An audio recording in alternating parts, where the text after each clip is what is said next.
Bonjour à tous. Je voulais vous parler aujourd'hui des crises d'angoisse et de l'anxiété. Voilà, et comment j'ai réussi à vaincre une grande partie de ces angoisses et de l'anxiété. Il ne faut pas déjà avoir peur des crises d'angoisse et des crises de panique. C'est la pire des choses que vous pouvez faire. Moi, depuis l'âge de 16 ans, je devais prendre l'avion et j'ai commencé à avoir une crise d'angoisse pour la première fois de ma vie. Il faut avouer que la première fois, c'est vraiment très flippant.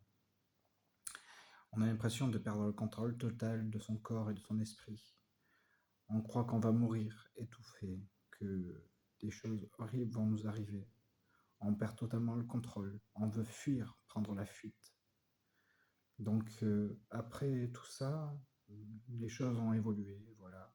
J'ai commencé à faire des crises d'angoisse de façon répétée, chaque jour, après chaque heure.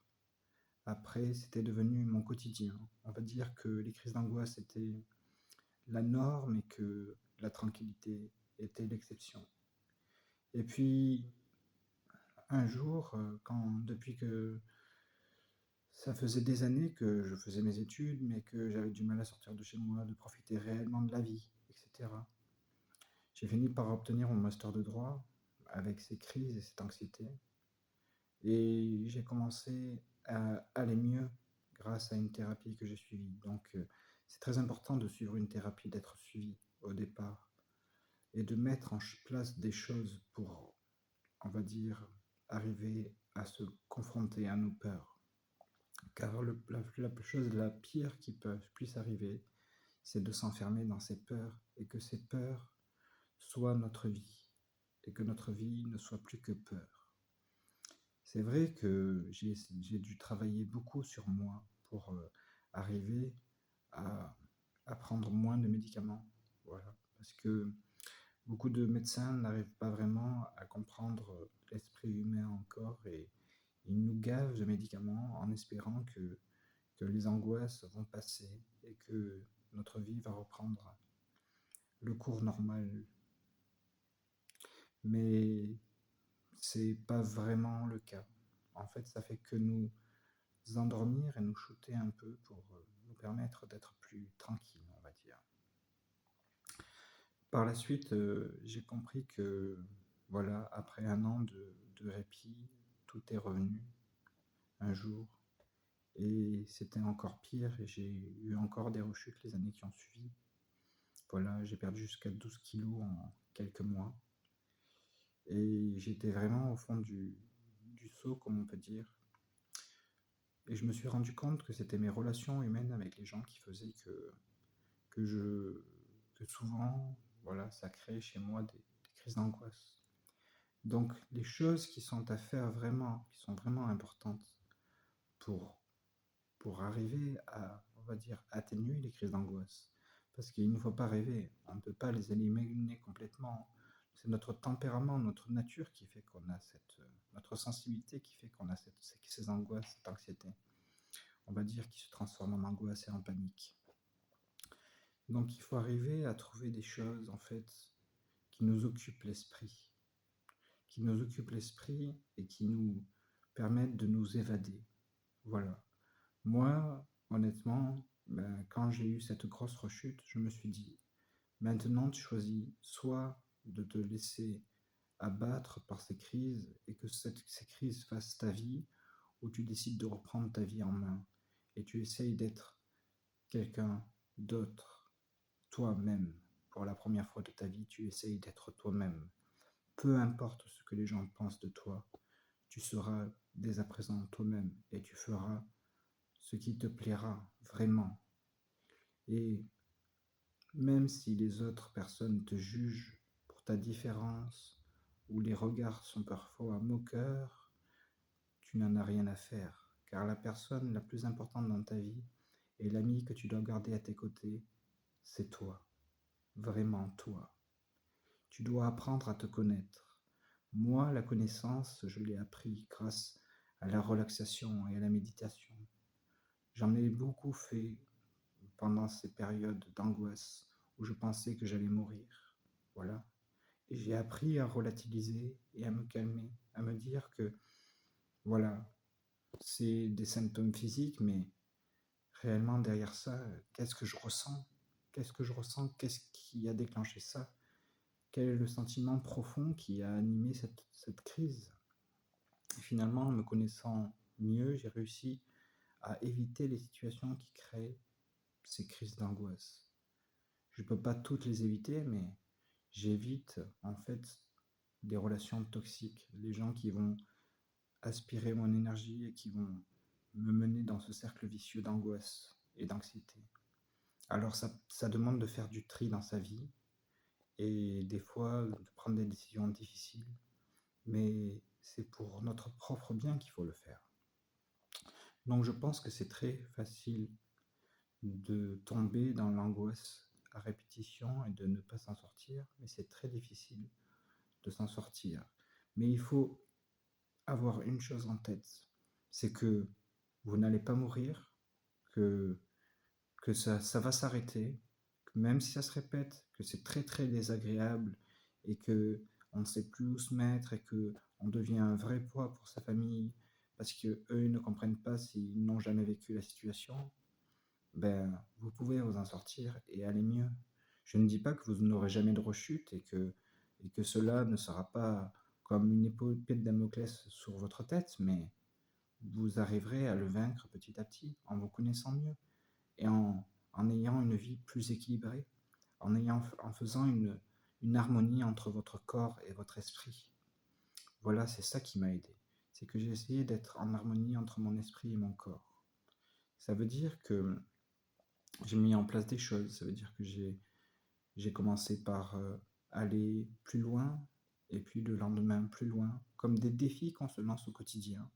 On essaye un peu et puis si ça marche pas, on réessaye le lendemain. On ne va pas se forcer à outrance. On essaye un peu et puis si ça marche pas, ben on essaiera demain. Il ne faut pas se flageller parce qu'on n'a pas réussi. Ben, aujourd'hui, on y arrivera demain. La vie est faite tous les jours de petits défis qu'il faut remporter. C'est un grand combat, donc des petites victoires, c'est déjà ça, dans une grande bataille. Donc voilà, il faut vraiment, vraiment, vraiment mettre en place des choses qui sont, qui sont vraiment importantes pour vous. C'est-à-dire vous trouvez une passion, quelque chose qui vous passionne et qui vous vide la tête. Moi, par exemple, ça a été le sport et l'expression. Exprimer les choses, dire aux choses aux gens les choses sans détour, sans essayer de les blesser bien sûr, mais arrêter de garder les choses pour moi, arrêter d'intérioriser et extérioriser les choses. C'est très important ça d'extérioriser. Quand il y a quelque chose qui vous énerve ou qui vous rend triste ou qui vous rend joyeux, dites-le. Dites-le de façon harmonieuse, sans chercher de conflit ou à blesser les autres, mais dites les choses. Voilà, parce que si ça reste en vous, ça crée une boule d'anxiété qui va grandir, grandir, grandir et qui va finir par exploser. Donc il faut vous vous exprimez soit par la parole, si vous arrivez à parler facilement, ou soit par l'écriture. Voilà, vous écrivez vos pensées dans un petit cahier tous les jours en vous disant, voilà, j'ai fait ça, j'ai fait ces progrès, cela m'a un peu blessé, cela m'a un peu énervé. Donc voilà, vous faites ces petits exercices tous les jours. Voilà, vous essayez de vous astreindre parce que pour arriver à s'en sortir, il faut vraiment, vraiment, vraiment s'astreindre à une hygiène, je dirais, de vie spirituelle et physique importante. Mettre en place des choses qui vont vous faire du bien au corps et à l'esprit. Donc, c'est-à-dire créer une passion intellectuelle pour occuper votre esprit. Comme ça, il pensera moins à la crise et à la répétition de la crise. Et après, bien sûr, il faut quand même enlever toute cause organique, c'est-à-dire qu'il faut faire tous les examens et ne pas avoir peur de faire les examens nécessaires pour enlever toute cause organique à ces crises. Mais une fois que ces causes organiques ont été écartées, il faut vraiment prendre le temps de se connaître soi-même. Parce que la clé, en fait, pour vos crises d'angoisse, c'est la connaissance de vous-même. Si vous vous connaissez réellement, vous n'aurez pas de problème. Parce que Si vous vous connaissez, vous saurez dans quel cas vous devez arrêter et dans quel cas vous devez continuer. Parce que les liens que vous créez dans la vie vous impactent, même si vous ne vous en rendez pas compte, même inconsciemment, ils vous impactent.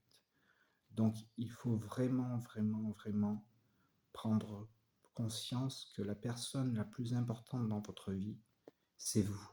Car un jour, on m'a dit, et cela m'a beaucoup aidé, tu nais seul et tu meurs seul. Tu vis peut-être entouré par des gens, mais au moment de ta naissance et au moment de ta mort, tu seras seul. Donc, en fait, si vous n'êtes pas votre meilleur ami, ça sera compliqué pour vous de sortir de ce cercle vicieux. Après, vous avez des techniques qui vous aident en fait à, à gérer ces crises d'angoisse et ces montées d'émotions, comme je les appelle. C'est-à-dire, vous avez la cohérence cardiaque qui m'a beaucoup aidé. La respiration comme ça.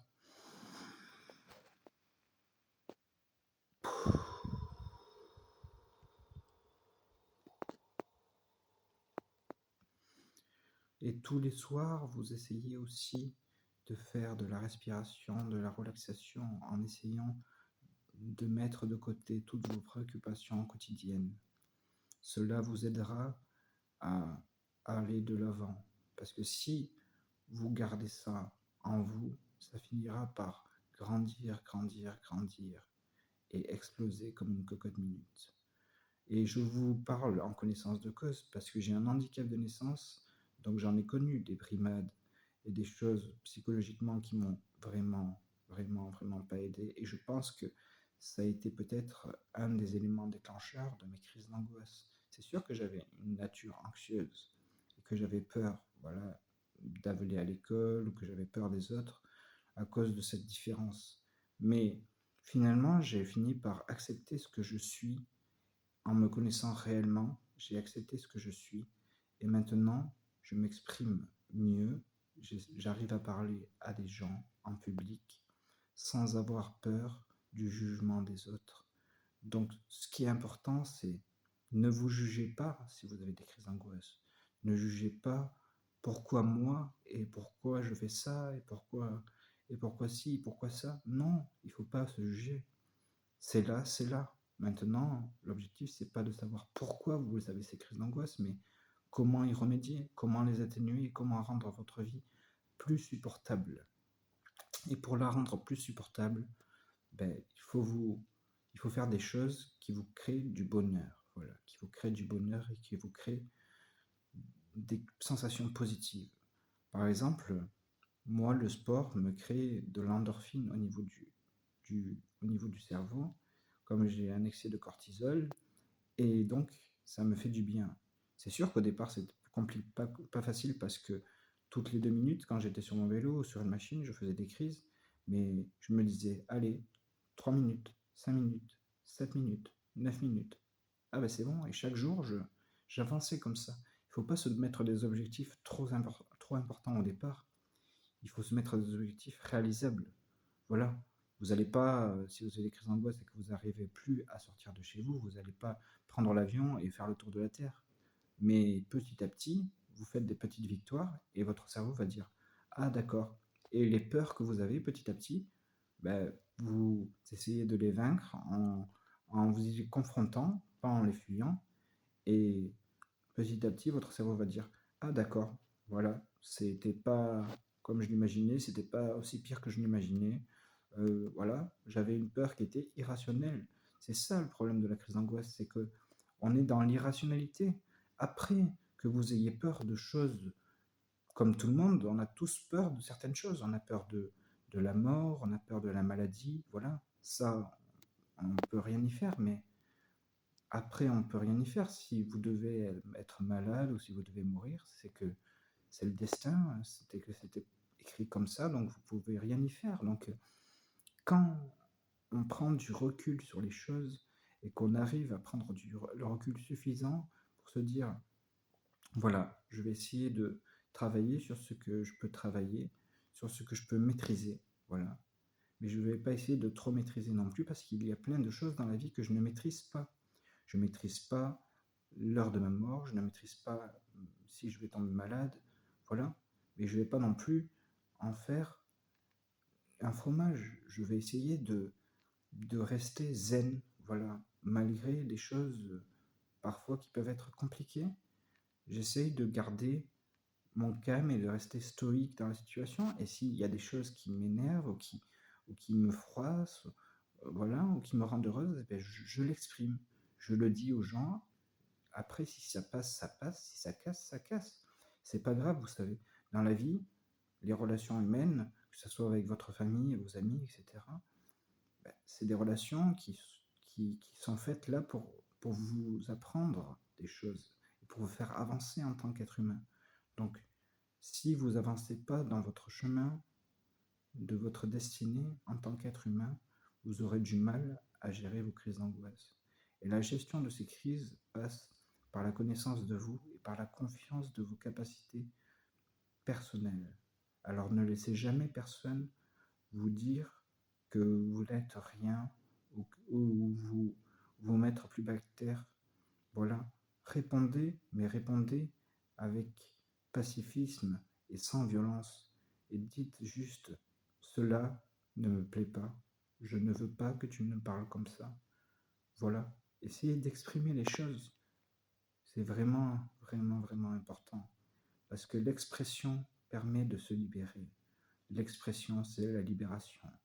J'espère que cela vous a aidé un petit peu.